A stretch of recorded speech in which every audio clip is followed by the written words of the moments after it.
இன்னைக்கு நம்ம வீட்டில் வந்து காலை டிஃபன் என்னன்னு பார்த்தீங்கன்னா இட்லியும் சிக்கன் கிரேவி தான் செய்ய போகிறேன். இட்லி ஊற்றி அடுப்பில் வச்சுட்டேன். இந்த பக்கம் வந்து சிக்கன் கிரேவி செய்ய போகிறேன்.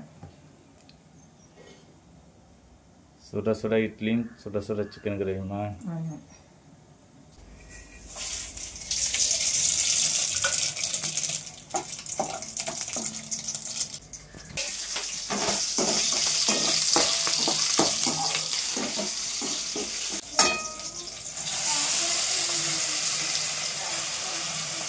ரோஸ் கலராக இருக்குது. வெங்காயம் நல்லா பேஸ்ட்டாக தானே அரைச்சி விடுறோம். முழு வெங்காயமாக இருந்தால் குத்தி விடுவீங்க. இது கூட பேஸ்ட்டாக இருக்க கூட சாப்பாடு சரி சாப்பிடலாம்.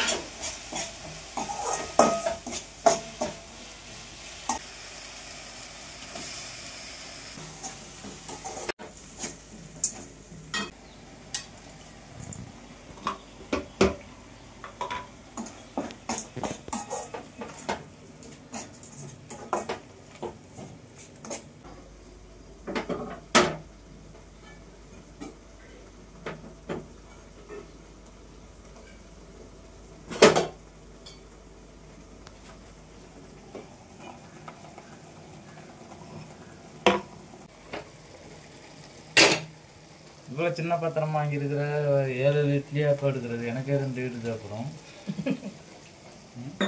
பசங்க நீங்கள் ஊரில் இல்லாதப்போ பசங்களுக்காக ஊற்றுறதுக்கு தான். திடீர்னு இட்லி கேட்பாங்க, தோசை கேட்பாங்க. அந்த வாழை மட்டும் வேக வச்சுன்னா அந்த அப்படியே கலர் ஒரு மாதிரியே இறங்கிட்டு வரும். இட்லி பண்ணி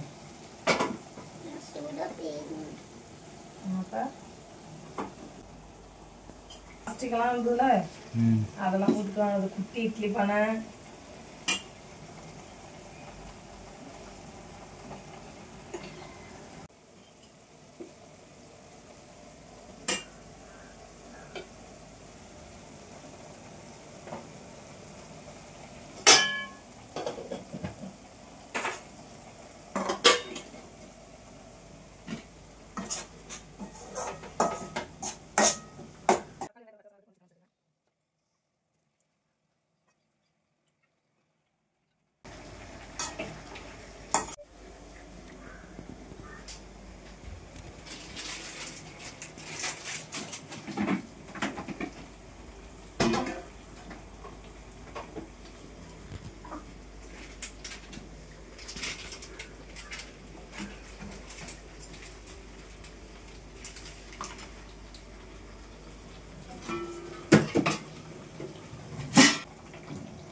வந்து சிக்கன் கூட வந்து மஞ்சத்தூள் வந்து சேர்த்துக்கலாம்.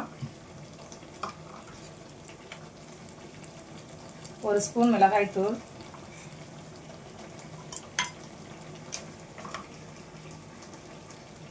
வீட்டில் அரைச்ச குழம்புத்தூள் வந்து ஒரு 3 ஸ்பூன் சேர்த்துக்கலாம். அப்புறம் சிக்கன் மசாலா வந்து கொஞ்சமாக சேர்த்துக்கலாம். மசாலா வந்து எல்லாமே சேர்த்துட்டு இப்போ நல்லா வந்து கலந்து விட்டுணும்.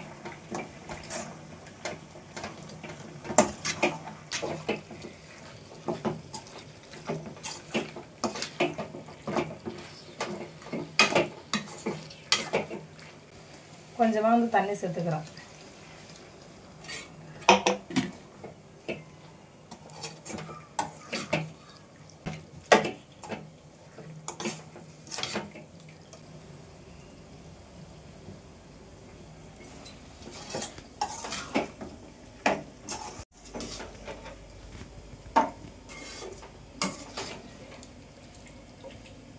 இங்கே பாருங்க, சுவையான சிக்கன் கிரேவி வந்து ரெடி ஆயிட்டு, இட்லியும் வந்து ரெடி ஆயிட்டு. இதெல்லாம் வந்து பார்த்தீங்கன்னா இந்த பழைய பிளாஸ்டிக்கை போட்டுட்டு தான் வாங்கினது. இந்த வடை சட்டி, இந்த குட்டி இட்லி பானை, இந்த குட்டி எண்ணெய் சட்டி, இதெல்லாம் பார்த்துட்டு எப்படி இருக்குன்னு சொல்லுங்க. சிக்கன் கிரேவி ரெடி ஆயிட்டு இப்போ வந்து கொத்தமல்லி தழையை தூவிட்டு இறக்கிடலாம்.